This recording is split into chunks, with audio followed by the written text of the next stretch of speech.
This lecture focuses on conduction of the action potential and the synapse. Well, propagation or conduction refers to the spreading of action potential from the place where it originates and then to its destination. Destination in the case of a neuron is the nerve ending. Where it originates is in the axon hillock or the initial segment. The conduction or propagation depends on the nature of the neuron. If the neuron is myelinated, which is true of most of the neurons, the conduction is going to be faster. Why? Because action potential typically cannot go through myelin sheath. Myelin sheath is electrically neutral.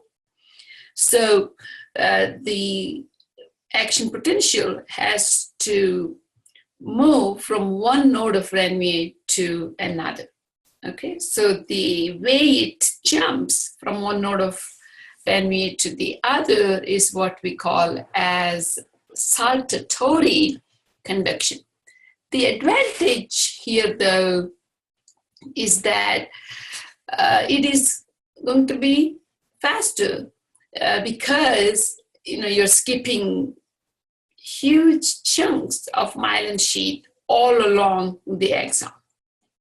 Okay, among the axons, there are different types of myelinated axons depending upon their thickness and depending upon the speed of conduction in these axons. Okay, type A, type B, type C are the types of axons that we will discuss shortly. In any case, let's also talk about continuous conduction. What that means is the axon is unmyelinated. That means action potential has to go through every part of the cell membrane along the axon. The cell membrane in the axon is called axolemma. So you're talking about every segment of the cell membrane having to generate an action potential. Okay, so that is going to take a long time. So it's obviously very, very slow. We will look at both myelinated and unmyelinated axons and the speeds of conduction wherever appropriate. For now, we will look at the mechanism that is behind the actual conduction of action potential. Conduction is typically unidirectional. Unidirectional means it only goes in one direction. If it's generated in the axolemma, it will move in the direction of the axon terminal, not the cell body. Why is where we need to discuss the mechanism that is going on here. So if you're thinking about a segment that's shown here, that's where the action potential is. You need to remember that this portion here behind this segment is where you would expect refractory period. Refractory period is where the membrane is still returning to normal membrane potential.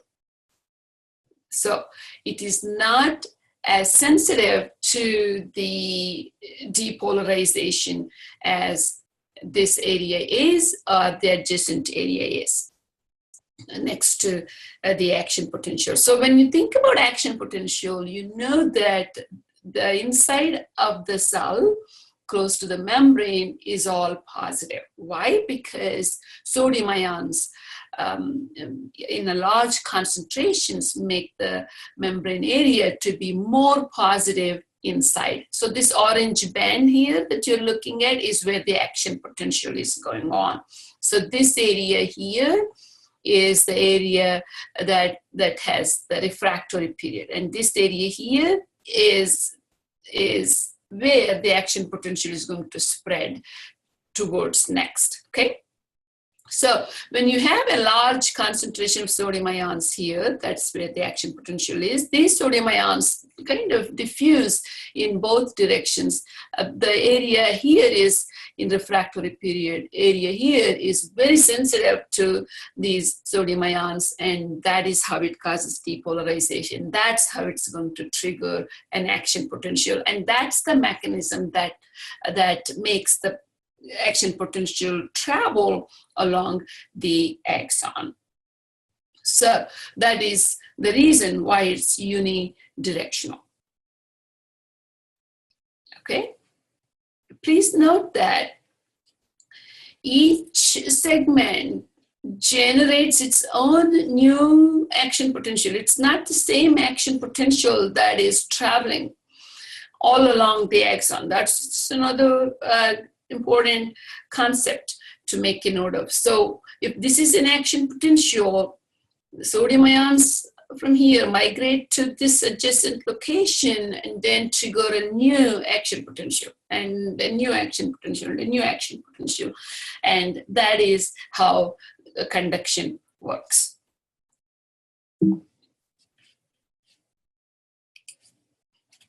Now, remember we talked about the speed of conduction that can vary between myelinated and unmyelinated axons, and similarly even among the myelinated axons, the larger axons would be faster compared to the smaller axons. So type A happens to be a larger axon, diameter anywhere from 2 to 20 micron, and conduction speed is anywhere from 5 to 120 millisecond. Type B is where the size is smaller, and therefore the speed of conduction is also slower than type A. Type C is where you're talking about, this is supposed to be much thinner, 0.2. Diameter is much thinner, and then conduction speed is much, much slower, okay? So now let's focus on the new topic, that is a synapse. Synapse is a junction typically between a neuron and another cell. Here we will look at a neural junction, that means one neuron synapsing with another neuron. And we also look at a neuron synapsing with muscle fiber, okay? So that's where we first want to talk about what exactly a synapse is. So let's talk about the two types of synapses. And even before that, let's think about why we need a synapse, okay? What's the purpose of a synapse? It's a junction. That means you're basically communicating with one another, right? You have two cells in the synapse. One is interacting with another one. The first one in the line is usually called presynaptic. The second one in the line is called postsynaptic. Okay, so in any case, the two types of synapses, electrical synapse and chemical synapse. Now, electrical synapse is not a popular one in the nervous system. So we are going to leave it alone, okay? Note that electrical synapse does exist among cardiac muscle fibers and one type of smooth muscle fibers, but not in the nervous system. So we will only talk about chemical synapse in here. What's the difference between electrical and chemical synapse? electrical synapse is where the action potential that's in one cell spreads to the next cell and the next cell and the next cell through these tiny channels called gap junctions. Okay, that is where the action potential is not modified. Okay, it's simply transferred from one cell to another. In chemical synapse, that's not the case. What happens is you have an action potential that reaches the terminal, and then this is what we're talking about. Action potential traveling along the axon. This is supposed to be the axon terminal. When it reaches the terminal, note that it is much wider or bulged. This bulge is what we call as the synaptic knob. Now, synaptic knob is where you have vesicles that are filled with neurotransmitters. These neurotransmitters can be of different types. We can use one example here, that is acetylcholine. So in any case, the synaptic knob is packed with vesicles filled with neurotransmitters such as acetylcholine. We also have to look at a bunch of channels. One specific set of channels that you see in the presynaptic neuron is going to be calcium channel. These are voltage gated calcium channels. So what you want to talk about here is the action potential as it arrives close to the very end triggers the opening of calcium channels, which in turn arrive within the cell and trigger the release of neurotransmitter. That's why you call it as chemical synapse. You are now using a chemical substance. Okay, an action potential depends on a chemical substance to communicate with the adjacent cell. Okay, so that chemical substance typically is a neurotransmitter or a neuropeptide. Okay, so that's the beginning of a discussion of chemical synapse. You're talking about the conduction of action potential towards the axon terminal, opening of calcium channels, voltage-gated calcium channels, the movement of calcium ion into the cell and its interaction with the vesicle, making them migrate close to the membrane here. And this space, by the way, is referred to as synaptic cleft. This is a gap between presynaptic and postsynaptic cell. So this is another interesting fact. The two cells that are communicating with one another in a chemical synapse are not really in physical contact. The space that separates the two is the synaptic cleft. So much neurotransmitter is dumped into this space, and it simply diffuses away, and some of it would bind to receptor on the postsynaptic cell. So now let's talk about the postsynaptic cell. In our first example, we're only looking at a neuron as the postsynaptic cell. So here you have these receptors. The type of receptor that's shown here is ligand-gated channels. That can be ligand-gated channels, then those could be separated into ionotropic or metabotropic type of channels, which we will discuss in our next slide. So let's look at what happens in the postsynaptic cell. If you were to assume that the neurotransmitter here binds to the receptor on the postsynaptic cell. Okay, so that is ligand gated, meaning ligand binds to the receptor, the gates open, ions begin to move in or out. In fact, let's look at the movement of ions. There are two ions that would be moving simultaneously. One is sodium ion entering the cell, the other one is potassium ion leaving the cell. Both are moving at the same time, but please note the proportion of sodium ion entering the cell to the proportion of potassium ion leaving the cell is different. More sodium ions arrive compared to the number of potassium ions leaving. What does that mean?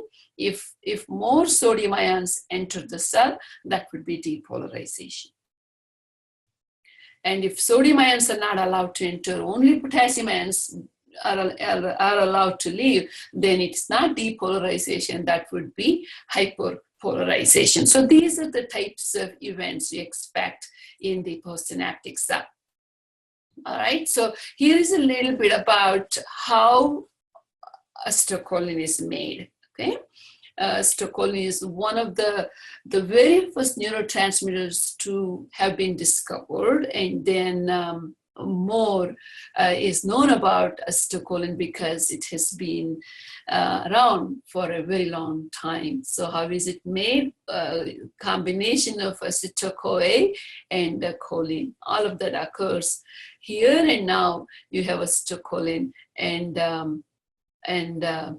coenzyme A is separated. All right, so anytime there is a stimulus, there is increased release of acetylcholine. Calcium ion is the one that triggers the release of acetylcholine. You're looking at magnesium ion that would inhibit acetylcholine release, okay? That's just a side note for you. Acetylcholine hydrolyzed by acetylcholine esterase. So as soon as it's released, it's inactivated by acetylcholine esterase. It's present in both presynaptic and postsynaptic terminals. Okay, so let's work on these two receptor types that are shown here. What you see here is the ligand-gated ionotropic receptor, and this is here metabotropic receptor. Okay, what that means is it is the neurotransmitter that's acting as the ligand, binds to the receptor, opens the ion channel enters the cell and causes depolarization or hyperpolarization, depending upon the ion type and its concentration within the cell. So it's a faster one because all it takes is the movement of ion to trigger the response within the cell. All right, metabotropic is where it is slow to be initiated, and it has long-lasting effect, okay? Long-lasting effect. Why? You have the ligand, the neurotransmitter in our example right now, and it binds to the receptor, and that happens to be in turn attached to a G protein. So it turns on this G protein cascade. Well, you have this alpha, beta, gamma sub, proteins in the by activation of adenylate cyclase, ATP. Basically, there is the second messenger activation. It's a slow process. You know the G protein mediated mechanism. First, it's the G protein activation, ATP converted into cyclic AMP turning on the second messenger activation of a variety of enzymes. And this is the ion channel that could be open in response to G protein mediated effect. So there are a number of different ways G protein activation can trigger the changes within the cell. What it means is it may be slow to be seeing any response in here, but it can be a long-lasting effect. So which ones are the example of ionotropic? Which ones are the examples of metabotropic is probably what you're thinking about.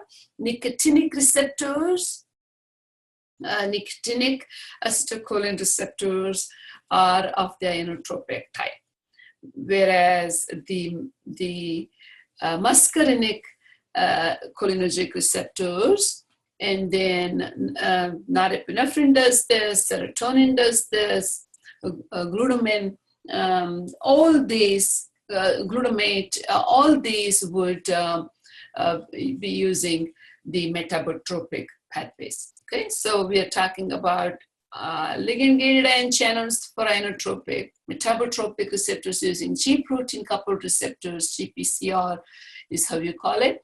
Slower than ionotropic, can amplify signal and create longer lasting postsynaptic effects.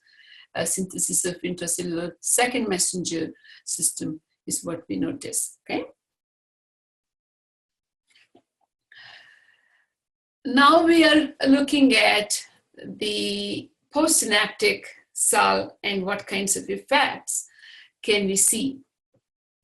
First of all, an action potential in a presynaptic cell is never going to be an action potential immediately in the postsynaptic cell.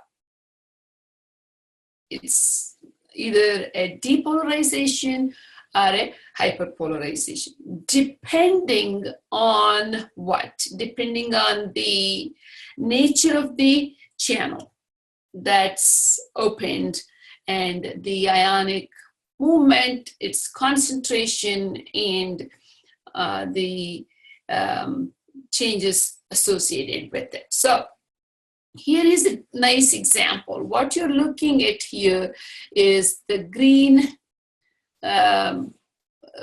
part here that is showing depolarization. That means a neurotransmitter that was released in response to an action potential was a stimulatory one. Stimulatory one caused depolarization. Okay, and here is a pink one. What it is doing is not triggering a depolarization, but causing hyperpolarization, meaning less negative, more negative than normal. Okay, so in any case, what it is assume that the presynaptic cell released acetylcholine, and that caused the opening of an ion channel where more sodium ions enter the cell than the few potassium ions leaving. That would cause depolarization. That's what we call as excitatory postsynaptic potential. This time we'll assume a different neurotransmitter. Let's use an inhibitory neurotransmitter, maybe norepinephrine, and it triggers the opening of or whatever mechanism it uses, but let's pretend that it has allowed the escape of more potassium ions than normal. That means what happens is the cell is more negative than it was before. Normal membrane potential of -70, but now it's more negative than -70. So that is inhibitory postsynaptic potential, IPSP. Okay, EPSP for excitatory postsynaptic potential, IPSP for inhibitory postsynaptic potential. What you're looking at here is a combination of these.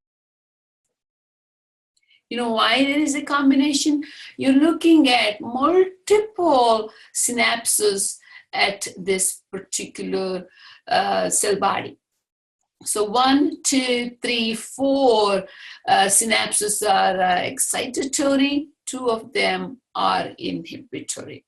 So if you're looking at 4 of these to be causing EPSPs and 2 of these to be causing IPSPs, what would happen? what would happen?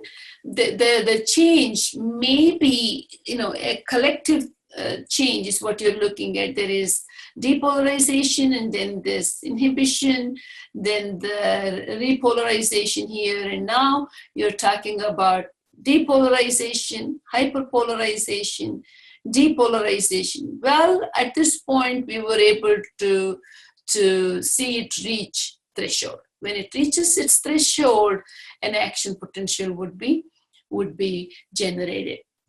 So what you notice here is it is the summation of depolarization and hyperpolarization type of thing.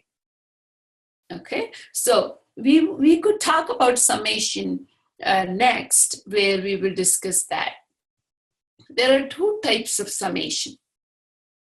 First of all, even before we talk about summation, let's talk about what typically happens between the two neurons.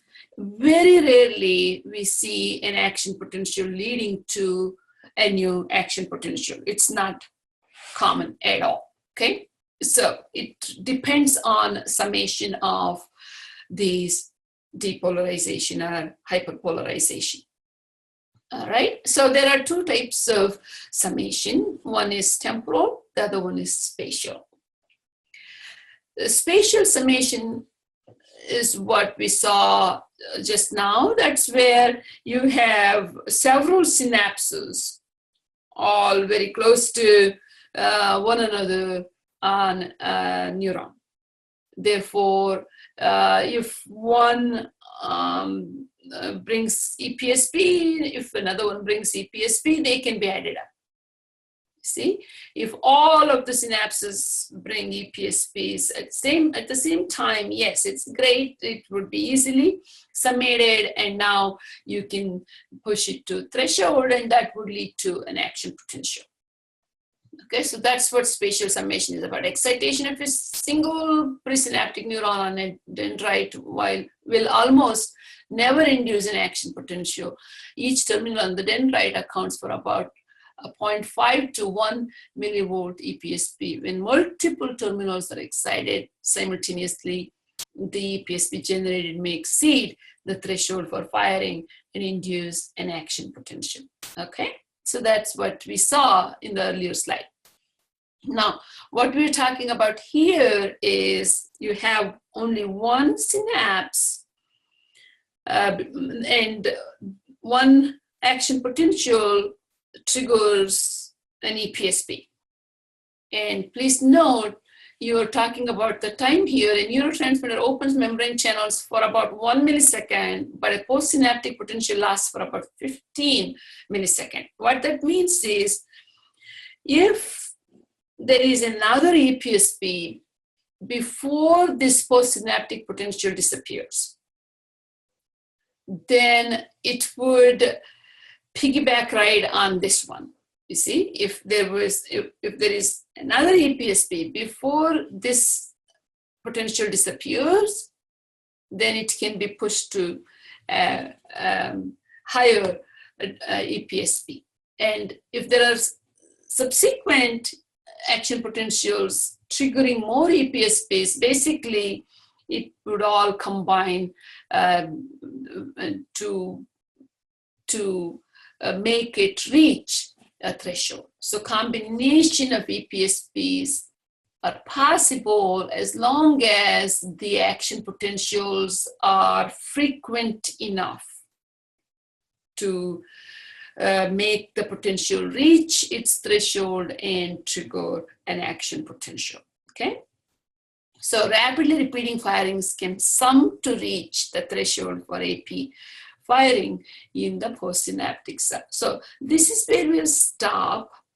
What that means is we looked at the conduction mechanism, we looked at chemical synapse, and how summation is essential. In the next video, we'll talk about the neuromuscular junction.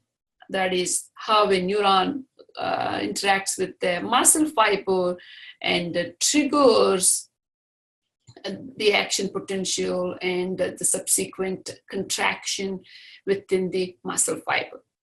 Thank you.